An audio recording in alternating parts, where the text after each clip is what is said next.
Karma Rahman. Pembalasan anak laki-lakiku. Part 51. Pov Ali.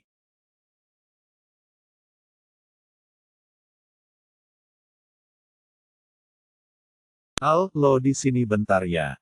Gue mau nelpon nyokap gue dulu. Kesel gue lama-lama, ucap Yuda sambil mengeluarkan ponselnya dari saku celana. Aku mengangguk mengiyakan, setelah itu Yuda langsung keluar dari ruangan 4x3 meter ini. Ayah sudah ada di ruangan pasien, dia yang meminta sendiri untuk dimasukkan ke dalam ruangan VIP. Karena katanya dia tidak sanggup berdempetan dengan pasien lainnya. Aku dan Yuda hanya mengangguk mengiyakan, karena Yuda mengatakan jika ada mamanya yang akan membayar. Ternyata sakit ini tidak membuat ayah sadar.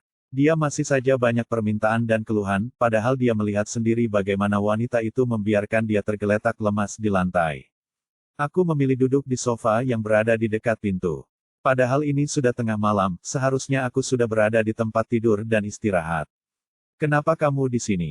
Tanya ayah dengan suara lirih. Aku melihatnya dengan enggan, apalagi pertanyaannya barusan seperti tidak menginginkan jika aku ada di sini. Aku masih memilih diam karena aku masih enggan berbicara. Jika saja bukan Yuda yang meminta tolong, aku tidak akan mau tetap ada di sini. Ayah tahu kamu sebenarnya masih mengkhawatirkan ayah kan? Tanya ayah sambil tersenyum simpul. Wajahnya masih terlihat pucat, suaranya juga masih terdengar lemah. Aku melihat ke arahnya setelah mendengar kata-katanya barusan. Lebih baik diam saja. Karena jika Anda berbicara itu sama sekali tidak enak didengar, ucapku yang membuat wajah ayah kembali datar. Sekarang kamu sudah besar. Sudah tidak membutuhkan saya lagi. Jadi bisa menjawab seenaknya. Tanpa memikirkan bagaimana dulu kamu saya sayangi, balas ayah yang kembali mengungkit lagi semuanya.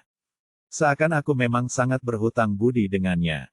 Aku bangkit dari duduk, kemudian berjalan ke arah jendela. Membuka tirai dan melihat pemandangan malam yang sangat gelap. Lihatlah, betapa menyedihkannya nasibmu sekarang. Bagaimana rasanya saat sakit seperti tadi tapi tidak ada orang yang membantu. Tanyaku yang membuat senyum mengejek ayah tadi memudar. Aku sekarang yang membalasnya dengan senyuman yang sama dengan senyumnya tadi. Di mana wanita itu sekarang? Jangan Anda pikir saya tidak tahu semuanya. Saya tahu kalau wanita yang Anda bilang wanita kaya raya itu berselingkuh di belakang Anda, lanjutku lagi yang membuat ayah membuang wajahnya ke arah lain. Aku tersenyum getir melihat tubuhnya yang sekarang sudah kurus. Berbeda jauh saat dia pertama kali menikah dengan wanita itu. Jika kamu tidak ada kepentingan lain, silahkan pergi dari sini, ucap ayah lirih. Aku tahu dia sedang menahan rasa malu. Selama ini dia selalu membanggakan wanita itu di depan kami semua. Apalagi dia selalu mengatakan jika hidupnya sudah sangat bahagia tanpa kami. Tidak dulu, saya ingin melihat dulu hidup yang Anda bilang bahagia. Mana wanita itu? Kenapa tidak datang untuk merawat? Kenapa dia membiarkan Anda tergeletak di lantai begitu saja? Tanyaku lagi dengan dada bergemuruh hebat. Sebenarnya aku ingin sekali mengeluarkan semua unek-unek pada ayah. Hanya saja aku takut jika Yuda tiba-tiba masuk dan mendengarkan semuanya. Kamu jangan kurang ajar, Ali. Mentang-mentang saya bukan ayah kandungmu. Kamu berhutang budi banyak sama saya, bentak ayah. Sepertinya ayah sangat kesal karena aku tidak mau pulang dan terus mengejeknya dari tadi. Jika seandainya Anda tidak mengkhianati Om Handoko dulu. Mungkin saat ini saya memiliki keluarga yang utuh, balasku geram. Aku kembali teringat semua cerita ibu tentang masa lalu mereka. Bagaimana dengan liciknya ayah memutar balikan fakta. Sehingga membuat ibu dan Om Handoko salah paham. Hah, apa kamu pikir kalian akan hidup senang jika keluarga besar Handoko saja menentang hubungannya dengan Aini? Apalagi kamu cuma anak haram. Anak yang tidak diinginkan semua orang. Kalian semua anak tidak berguna, ejek ayah yang membuatku hampir saja ingin menangis. Namun aku kembali kuat dan tegar ketika mengingat bahwa aku terlahir ke dunia ini juga takdir Tuhan. Tidak ada yang salah denganku, karena aku tidak meminta juga untuk dilahirkan seperti itu. Aku memang anak di luar nikah, namun Om Handoko dan Ibu pasti sangat bahagia dengan adanya aku. Anda benar, saya memang anak di luar nikah. Tapi jika disuruh jujur, saya sangat bersyukur karena darah yang mengalir di dalam tubuh ini bukan dari Anda. Setidaknya ayah saya jauh lebih baik daripada Anda, balasku sambil tersenyum mengejek. Padahal kenyataannya tetap saja hatiku remuk. Jangan kurang ajar kamu, Ali, bentak ayah. Setelah itu dia dengan cepat memegang cepat bagian perutnya. Aku tahu mungkin dia merasa sakit di bagian perut. Tolong panggilkan dokter. Sakit sekali, ringis ayah kesakitan.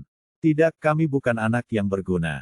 Tunggu saja sampai istri dan anakmu yang berguna itu datang, jawabku yang kembali duduk di sofa. Tidak lama kemudian Yuda kembali masuk dengan wajah lesunya. Dia terlihat sangat kesal. Al, nyokap gue nggak mau datang. Katanya dia bakalan datang besok. Kesel gue lama-lama, ucap Yuda sambil menghembuskan nafas panjang. Aku tersenyum sinis sambil melihat ke arah ayah.